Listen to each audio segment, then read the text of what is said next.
हमने आपको बताया था कि कैसे अपने दोस्त की दोस्ती निभाने के चक्कर में नरेंद्र मोदी की सरकार ने हजारों करोड़ के घोटाले को इग्नोर किया। अब इस दूसरे पार्ट में हम आपको बताएंगे कि कैसे अडानी ने प्रधानमंत्री मोदी से अपनी दोस्ती को भुनाया और अथाह पैसा कमाया।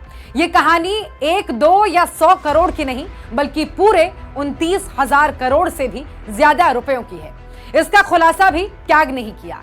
कैग ने अपनी रिपोर्ट में यह बताया कि विजन जाम बंदरगाह परियोजना की डील में अडानी को भारी छूट दी गई। इस समझौते में ऐसी शर्तें रखी गईं जिनसे राज्य सरकार का नुकसान और Adani ports and SEZ private limited का फायदा हो। अडानी के घोटालों की इस लिस्ट में अगला नंबर है बिजली के उपकरणों की खरीदारी में की गई हजारों करोड़ रुपयों की उगाही की। इस मामले में DRI यानी राजस्व खुफिया निदेशालय ने अडानी की कंपनी को एक नोटिस भी भेजा था।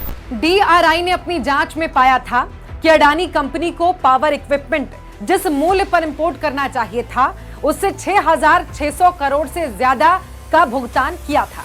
नोटिस गया, मगर मोदी सरकार ने अपने दोस्त को फंसता देख इस मामले को दबा दिया और बड़े ही आराम से जनता के 6,600 करोड़ रुपए डुबा दिए। इसके बाद तो अडानी जी की लूट का यह सिलसिला खुलेआम चलने लगा। एक अन्य मामले में DRI ने अडानी समूह समेत 40 कंपनियों की जांच शुरू की थी। इस जांच में DRI को यह पता चला था कि कोयले के आयातित मूल्य को 29,000 करोड़ रुपए अधिक बताया गया। मतलब यह अडानी अब डंके की चोट पर चोरी करने लगे। सोचिए, जो अडानी 2014 तक अमीरों की सूची में 609वें नंबर पर था, मोदी जी के सत्ता में आने के बाद सबसे अमीर लोगों की टॉप 10 लिस्ट में शामिल हो गया। अब उनके इस विकास का कारण भी आप जान लीजिए। कारण है प्रधानमंत्री नरेंद्र मोदी से उनकी दोस्ती। इसी दोस्ती के कारण उन्हें बिना किसी अनुभव के एयरपोर्ट्स का ठेका मिल जाता है, देश के लिए ड्रोन बनाने का ठेका भी मिल जाता है।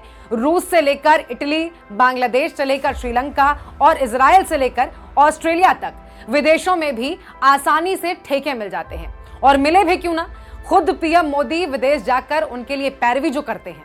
अटल जी ने कहा था कि सरकारें आएंगी, सरकारें जाएंगी, मगर ये देश रहना चाहिए। लेकिन मोदी जी अटल जी से 10 कदम आगे की सोचते हैं। उनका मानना है कि देश रहे या ना रहे, अडानी रहना चाहिए।